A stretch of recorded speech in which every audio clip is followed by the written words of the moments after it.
kita akan segera melaporkan dan kita akan somasi dulu sebelum kita membuat laporan supaya sempurna laporan kita. Jadi hukum ini jangan tebang pilih, jangan tumpul ke atas tajam ke bawah, oleh karena itu harus merata.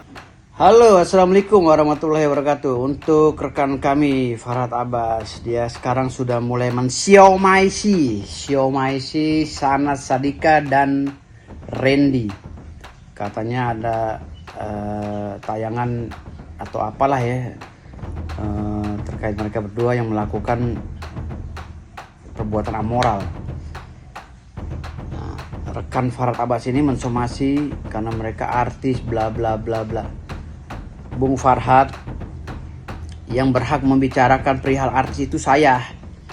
Saya itu Presiden Artis Republik Indonesia yang telah di-SK-kan oleh negara.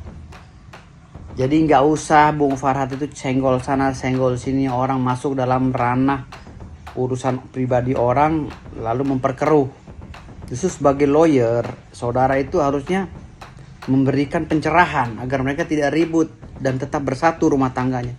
Jangan malah menjadi provokator, ya, menjadi provokator dalam urusan ini. Kan ini urusan rumah tangga orang loh, Bung Farhad. Saya aja sebagai presiden artis tidak mau ikut campur, walaupun saya punya hak di dalam dunia artis, ya. Jadi Bung Farhad Abbas jangan cari panggung yang salah. Sebaiknya Bung Farhad Abbas berpikiran elegan dan semua tindakannya harus mempunyai relevansi, ya, agar substansional dalam bertindak. Itu lihat dulu ini delik aduannya apa, siapa yang dirugikan. Kalau bicara dirugikan artis, ya kami berhak untuk menegur si Sanas, tapi kami tidak lakukan itu karena itu urusan pribadi. Jadi Bung Farhad tolong ya koreksi diri. Terima kasih. Saya pengacara Cowboy menegur Anda, bukan mensiomaisi Anda, tapi menegur. Makasih. Wassalamualaikum warahmatullahi wabarakatuh. Salam keadilan. Ada satu aktor dan aktris yang selingkuh. Nah, ternyata itu adalah adik daripada aktor ternama juga gitu. Jadi kita menganggap aktor-aktor ini, selebritis ini tidak cakap dalam menjaga keluarganya. Ini harus kena sanksi sosial. Oleh karena itu kita akan pidanakan LSM Hajar, melaporkan mereka undang-undang pornografi, undang-undang perfilman, maupun undang-undang KUHP maupun undang-undang ITE. Zina ya, tapi undang-undang zina itu delik aduan pasal 285 KUHP. Jadi harus yang lapor itu salah satu suami ya. Ya, mudah-mudahan istri daripada laki-laki itu mau melapor atau suami daripada perempuan melapor. Kita akan kawal terus dan kita akan tuntut seberat-beratnya. Di sini saya mau menyampaikan permohonan maaf saya untuk keluarga saya, terutama istri dan anak-anak saya. Ini sudah jadi pembelajaran buat saya dan akan terus menjadi pembelajaran untuk saya untuk menjadi lebih baik. Dan saya ingin berfokus untuk membenahi kerusakan yang telah saya buat ke keluarga saya, masalah internal keluarga saya. Dan saya mohon doanya supaya saya dibukakan pintu maaf sebesar-besarnya, terutama kepada keluarga saya. Yang saya lihat dari Randy, saya sih takutnya akan ada kepisahan antara mereka. Karena yang saya lihat istrinya, istrinya memaafkan dia, tapi tidak bisa melupakan hal yang sudah terjadi karena berulang-ulang kali. Jadi jawaban saya, mungkin ini adalah titik terakhir istrinya itu yang mengatakan bahwa ya, kayaknya nih udah deh, gue udah cukup deh sakit hati. Itu yang saya lihat. Oke, untuk rumah tangganya Sanas, yang saya lihat dari pihak suaminya Sanas masih pengen memperbaiki karena dia masih berpikir masalah anak seperti itu. Sanasnya juga berharap rumah tangga dia baik-baik aja.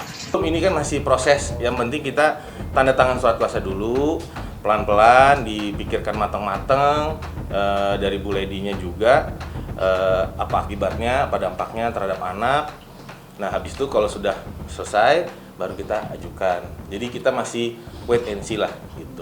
Tapi kalaupun secepatnya kita ajukan cepat juga. Bisa lah, jadi ini masih menunggu.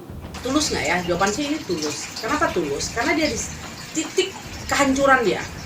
Gimana sih orang pasti akan di saat titik kehancuran dia benar-benar, di saat dia disudutkan sama masyarakat, dia disudutkan di pekerjaan dia juga orang merespon dia kurang begitu oke. Jadi dia di tempat titik kehancuran dia. Jadi siapa sih yang nggak bertobat? Pasti yang saya lihat tuh memang bertobat dari hati dia, tulusnya dia. Itu yang saya lihat. Tapi alam setelah ini beres atau mereka akan berpisah, apa mereka akan kembali? Yang saya takutin mereka dua akan kembali lagi. Kenapa? Karena Randy itu yang saya lihat di hati kecil dia mendapat sesuatu hal yang dia tidak dapati dari sosok istri yang sama. Karena dia merasa ada yang dia dapati, kecocokannya ada yang susah saya kasih tahu, yang perasaan itu yang susah dia dapati. Ternyata dia hanya ada dapat perasaan itu ada di sana. Jadi yang saya takuti hubungan mereka ini bisa akan kembali lagi. Kenapa? Ini perasaan, masalah perasaan. Kalau untuk rujuk atau enggak, mungkin yang ngejalanin kan Bu Lady nih, gitu ya. Kalau kita kan diminta untuk mengawal apa sih langkah-langkah hukum ke depannya dari sisi perdata atau sisi pidana atau bagaimana, itu kita kawal. Tapi kalau untuk yang menjalani kan Bu Lady ya. Jadi mungkin tanya Bu Lady, dan mungkin dari kewajaran kelaziman dari yang udah terjadi di podcast mana-mana kan teman-teman juga bisa tahu gimana, apakah itu bisa dilanjutkan atau enggak ya. Kita lihatlah ke depannya nanti. Karena ingat loh, bahasanya cuma satu. Sanas itu adalah obat. Waduh, berarti kan di saat orang terluka hanya dialah yang bisa mengobati. Namanya obat. Obat kan bisa kecanduan. Berarti itu yang perlu diperhatikan, obat. Nah, obat itu, apalagi kan obat ini obat perasaan, obat cinta, berarti takutnya bisa akan berubah. Saya minta doanya aja, minta supportnya aja. Semoga saya bisa menyelesaikan masalah ini dengan baik.